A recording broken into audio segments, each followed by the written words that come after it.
Nagkulo na ako ng water para ilagay na. Andito na yung kamatis, kamyas, at saka yung ating luya, sibuyas. Pinakuluan ko na para hindi matagal. Matagal kasi pag hindi natin napakuluan, kaya ayan. Antayin lang natin malusak talaga, at saka natin lalagay yung ating isda. Takipan siguro natin para mabilis. Mas mabilis malusak pag tinakipan. Ayan, takip na maliit. Medyo nalusak na yung ating kamyas, lagyan natin ng patis. Ayan. Konting takpak.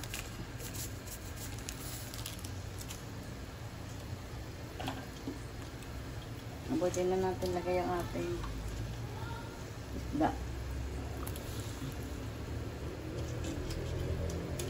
Kasi manandurog naman yung ating kamatis, kaya pwede na natin lagay para mawala yung ating.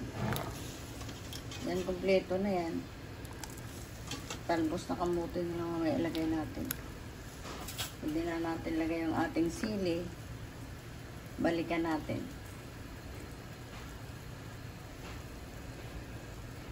Hindi na mahaluin.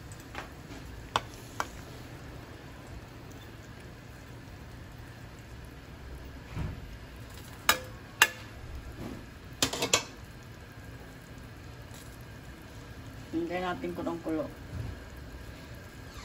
Okay na yung ating isda.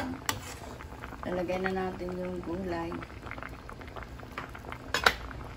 Gulay natin talbos ng kamote.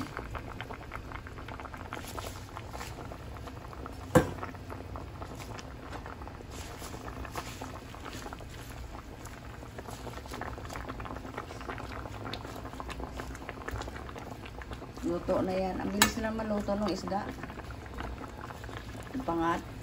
Pangat, hindi kamatis. May halong kamyas. Kaya pakamahal kasi ng kamatis. Kaya nilagay natin.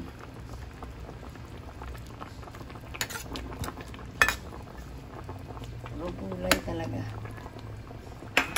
Banyan natin. Masarap na. Walang lasa. Di maalat. Tama lang, magpapatis na lang pag matabangan kayo. Matabangan yung mga anak mamaya.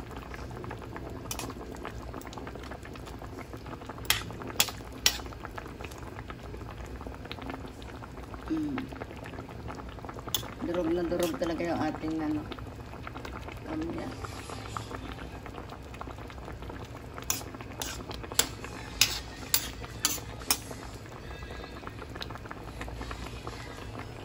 Okay na? Like and subscribe kay Mapa Cooking. Thank you for watching. Luto na yung ating pangat na isda.